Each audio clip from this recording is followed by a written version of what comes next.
Hey there, Christian parents and book lovers. Before we get into today's episode, I need your help. The goal of Bookworthy is to serve you, the listener, readers, parents, grandparents, and even the kids. So I need your input. Help Bookworthy make plans and know how to serve you best by filling out the 2026 listener survey in the show notes. I can't wait to hear what you have to say and what we can do together. Now back to the main event. Welcome to Bookworthy. Today we're talking with author Megan Schaulis about her YA duology, The Susa Chronicles. Book 1, Protector, introduces us to Novalice, who is unwillingly sent on a mission to help her exiled people, where she meets Zayden, who is more than he appears to be, and they both have secrets, but will their secrets solve the trouble in Susa or create chaos? Book 2, Proclaimer, is set to come out here in April. Welcome to Bookworthy, Megan. Well, thank you so much for having me, Valerie. I am delighted to be here with you. It is a pleasure. Now, with Valentine's being in the not too far future, and your duology having a little romance in it, what is the sweetest thing someone has done for you on Valentine's? Well, it might sound kind of funny, but I had what you might call a second wedding reception on Valentine's weekend. My husband and I got married 11 years ago in Colorado, which is not where I grew up. And so my family had a second wedding party for us in my hometown over Valentine's weekend, just a few weeks after we got married. So I kind of got to have my beautiful Colorado mountain wedding and my fun desert Arizona wedding. And so that was just a lovely gift, both for my family and to be able to celebrate as a brand new bride. Very fun. That does sound sweet. So you kind of got a national tour wedding. You got a little bit of everything there. A little bit. We had a little bit of both, which was just lovely. Too fun. Well, tell us a little bit about your book, Protector. Absolutely. Protector is inspired by the book of Esther from the Bible.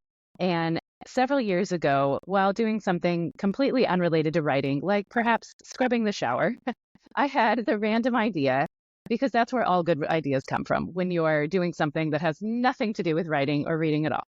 I had the idea of, what if Esther, this wonderful, brave hero of the Bible, was not only brave in her choices, but what if she was somehow physically able and trained to lead the charge into battle herself? So what if she was not only a figure who showed bravery in her words, but through her body, and was physically capable to be a warrior of sorts? And I jotted this idea down on a list of ideas I keep on my phone that said something along the lines of Esther, ninja warrior. What if Esther became the king's bodyguard instead of his bride? And then I put it away and didn't do anything with it at all for a couple of years until I felt the little nudge from the Lord that it was time to start writing again. And I said, awesome, God, what should I write? And he didn't answer, and not clearly at least. So I went and pulled out that list of fun, random, crazy ideas and just completely fell in love with taking a turn with Esther that was very, very different. So in the book Proclaimer, as you mentioned, so we have our lead character, Novalice. Her name gets switched to Astra because, like the true Esther, who we call Esther, Esther was not her real name. So she has a name switch part of the way through, and she is kidnapped and she's thrown into a circumstance where the odds are just utterly stacked against her. She is having to deal with several problems at the same time. One, she is what's called an alpha knight. She's a believer in alpha, and that is illegal in the time and the country where she lives. She cannot acknowledge Alpha's name. They cannot teach about him. So she actually lives in hiding.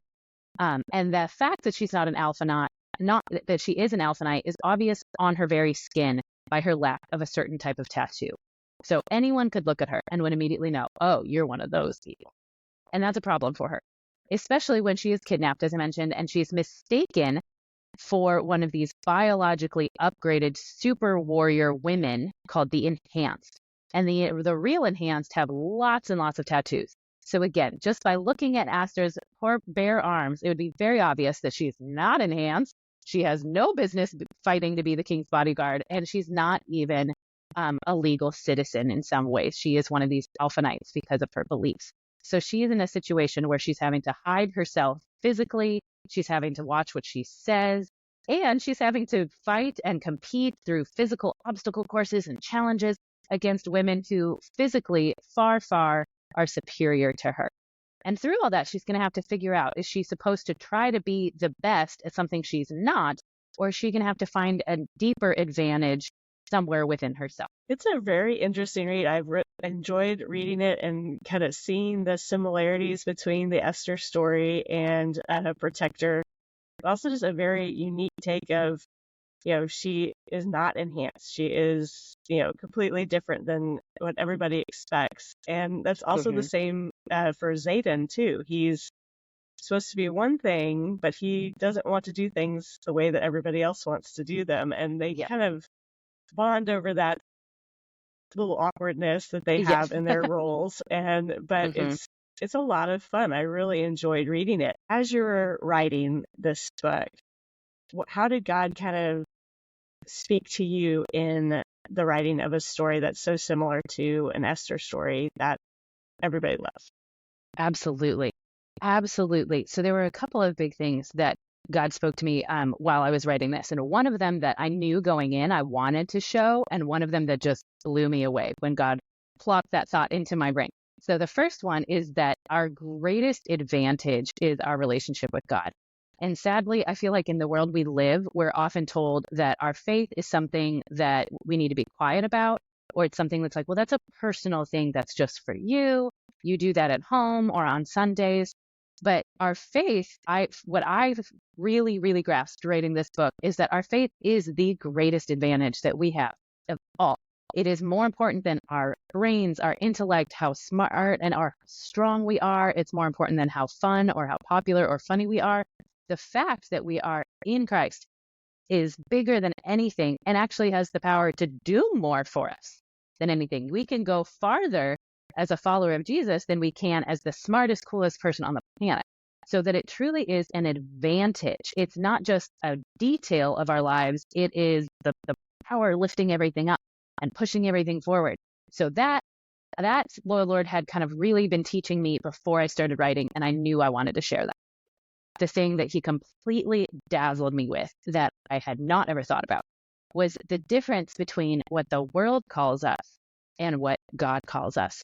So in the true story of Esther, so she is a Jewish young woman in a time where it's not exactly illegal, but it's definitely not popular to be Jewish.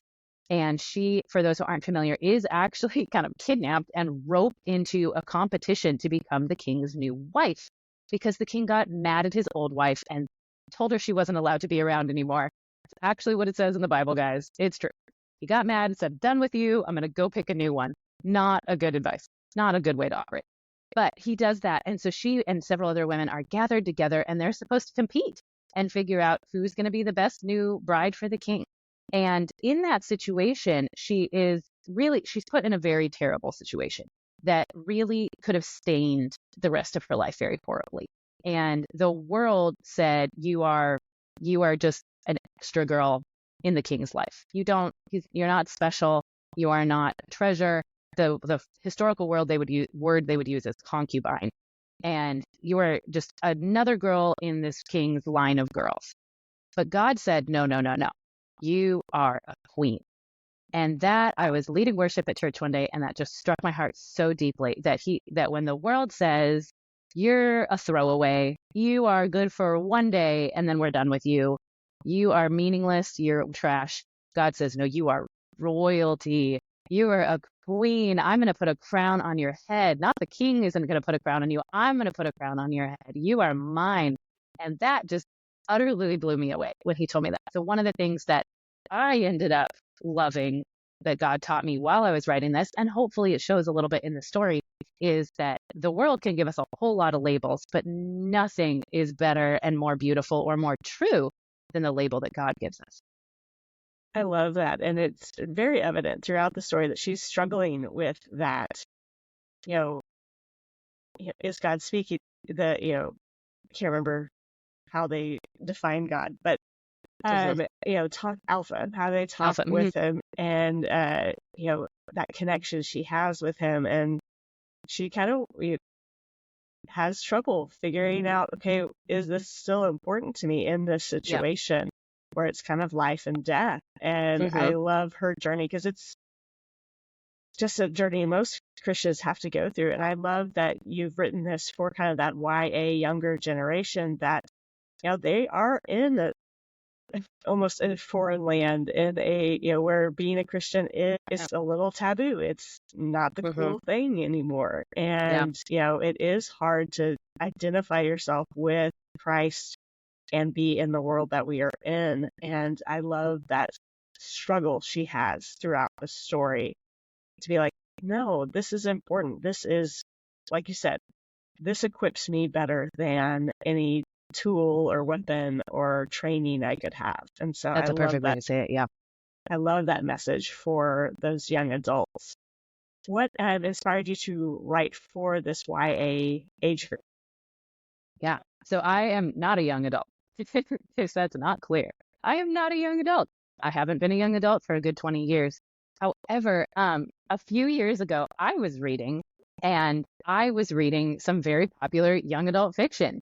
And I have always loved reading. It's been a huge pastime of mine. But then I kind of stumbled into a streak where for several months I was reading some great young adult fiction stories that are not necessarily from a Christian perspective, but were good, clean, beautiful, empowering stories.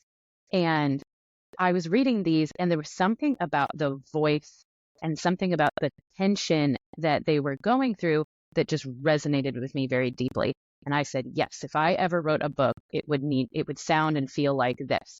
And I later realized that what appeals to me the most is the wrestling over identity. That the young adult season, whether you hit that point when you're 12 or 18 or 30, we all have a point where we have to decide, are we going to just follow the rules that mom and dad or, our teachers and sisters put in front of us? Or are we actually going to decide this is who I am and I want to be this person? And there's this transition, the Bible calls it, from tutors and governors to maturity. And through that transition, we finally get to make our own choices, but we're also suddenly accountable for our own mistakes. Nobody sits us down and, pats our head and says, it's okay, you broke the cookie jar. Now all of a sudden it's your cookie jar and you have to pay for the cookie jar and refill it with cookies and people are mad. It's a whole different experience, but it's also so beautiful because it's how we come to a place where we can stand on our own 2 feet and say, this is who I am and this is what I believe. And in my opinion, the best young adult fiction tackles that moment. That am I going to be part of just what everyone has told me I'm a part of, or am I going to be who I am? And am I going to make good choices about who I am? And there's inevitably always going to be some bad choices along the way because that's what makes great stories and real life. So for me, that was what I really resonated with in the young adult. I'm not a teenager. My kids are not yet teenagers. However, it's that tension, that moment, that struggling between what was and what is and what could be, and the transition from rules and regulations to personal adventure and freedom and the accountability that goes with that. I think that's one of the things that really draw people into YA, whether you are in that age range or you are an adult, is just that we all struggle with that identity element. And what am I going to stand for? Am I going to go with the norm? Am I going to stand on my own? What do I believe? And I think, kids these days are really having to tackle that at a younger and younger age than we did when we were growing up. Yes, most definitely. Absolutely. Way fun. Now, Megan, did you always want to be an author? In many ways, yes. I loved words from the time I was very, very small. I spoke early. I wrote little poems. I entered all the little school writing contests as an elementary schooler. And then in high schooler, I was on speech team and in theater. So really words have always been part of my story. And then I got a degree in journalism and did a little bit of work in that and became a teacher where I was teaching English. So there were lots of words and stories there. And then eventually now I run a business with my husband and I do a ton of writing for websites and businesses there. So words have always been the passion. When I was at about 8 years old, I think I declared that someday I was going to be an author and had really no concept of what all went into that at the time. But then it wasn't until about 2020 that I had an idea that I really felt could be a book. That book idea, the first time I really felt like there was a book in me that could come out. Like I said, I'd been reading all of this great YA and I had an idea, not the book not Protector, totally different, which happens all the time for writers. And that's okay. So for the first time ever, I said, okay, God, could we do this together? I have this idea. What do you think? And he was like, sounds like fun. Let's go do it together. So 7 weeks later, I wrote the end for the first time on a very short, very not ready manuscript. And I worked with that manuscript for a little bit and looked into publication for that. And it turned out it just wasn't the right story for me to say hello to the world with in some ways. And then Protector happened. And that one I knew needed to be on people's bookshelves. I love it. It's one of those we, start a journey thinking one thing, and God is really good about being like, no, this is the message that both you need to hear and the readers need to hear. And I love that journey. Now, what is one of your favorite books? Oh gosh, there are so many. Okay, so I've mentioned several times I was reading all this great YA stuff. So at the time that really inspired me to sit down and start writing, I was reading Divergent, particularly the first book of the series. I was reading a trilogy called Matched by Ali Condi, which is also a dystopian series. And those two hit me just so hard that this beautiful, just the pacing and the tension was just so great. I read The Selection by Kira Cass, which also has some loose Esther moments in it. And so those were kind of the beginning of this. And then I discovered that there were all of these Christian authors who were writing speculative fiction or fantasy and sci-fi and dystopian stories that also resonate with the Word of God. And that was just an eye-opener. So some favorites within that. I absolutely loved The Wonderland Trials by Sarah Ella. I completely adore the book Romanov by Nadine Brandis. And then I recently read several fantasies by J.J. Fisher.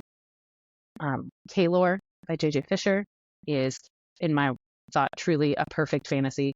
And so those are, at the moment, just some of my absolute favorites that I got to mix that wonderful young adult tension and passion and kind of the fun outside of the box fantasy world with people who love Jesus. And that was just, I was done. Match made in heaven, right? Yeah, absolutely. So fun. Well, what's been the most impactful book in your life other than the Bible? I was going to say, other than the Bible. Other than the Bible. Oh, let's see here. Impactful book. Let's see here.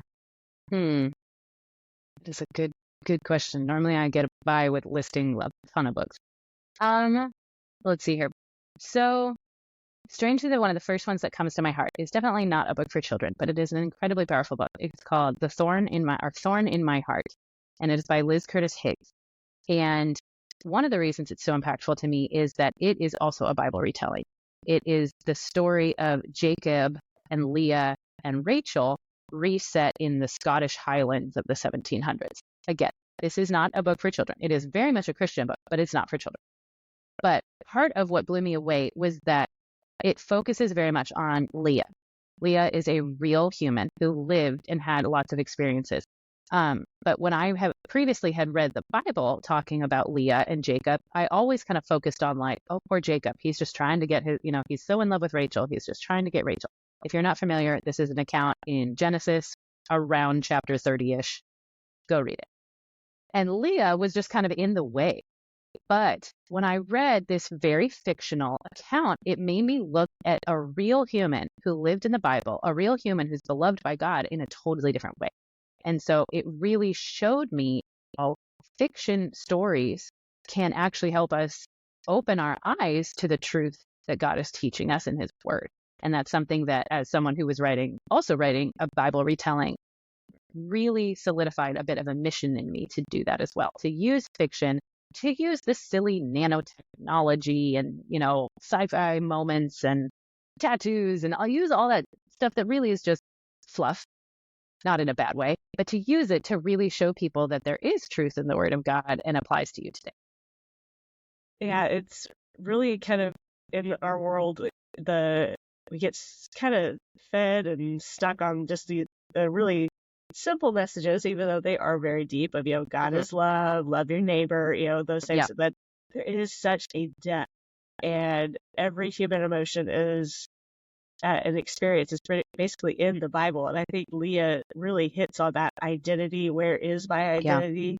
Yeah, absolutely. Piece. And, that God blessed her with so many boys, so many children, just to say that you are valuable. You are important to me. You are the majority of Israel, pretty much. Yeah. And so it Yeah. is neat to look at all these characters of the Bible and look at them in new ways, like you've done with Protector and what Liz Curtis Higgs did with her book as well. And so it's just really neat to kind of look at the Bible in new ways, and that every good story seems to have some root in the Bible somewhere.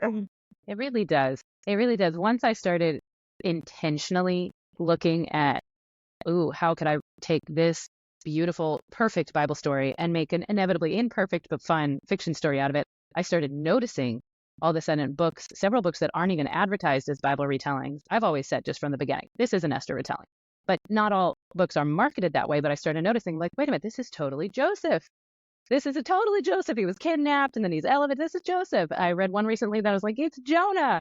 This is Jonah. Oh my goodness. He's refusing the call and he even gets swallowed at one point. And you start to see it. And some I know were intentional because they're Christian authors, and others that just the world, whether they realize it or not, is shaped by the truth of God's word.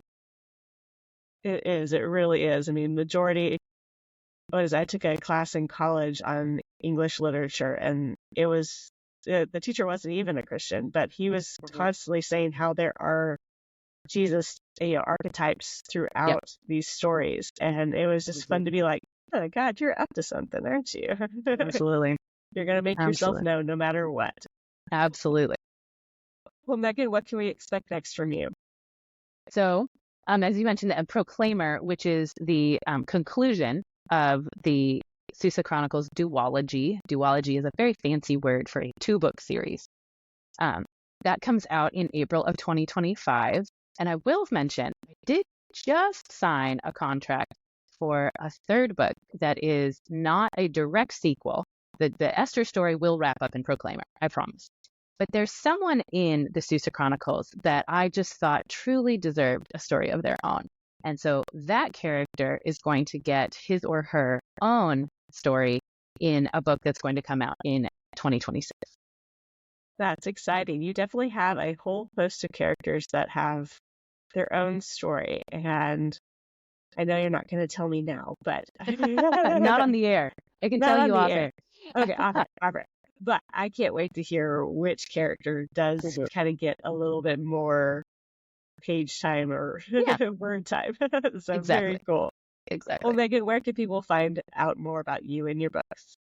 The best place is simply my website, which is meganschaulis.com.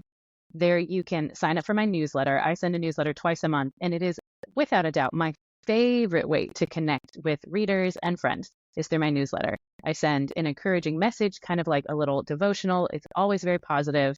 And then I can share all kinds of news about what's going on in my writing journey, places that I'm appearing to sign books, and just all the fun stuff that I'm reading at the moment as well.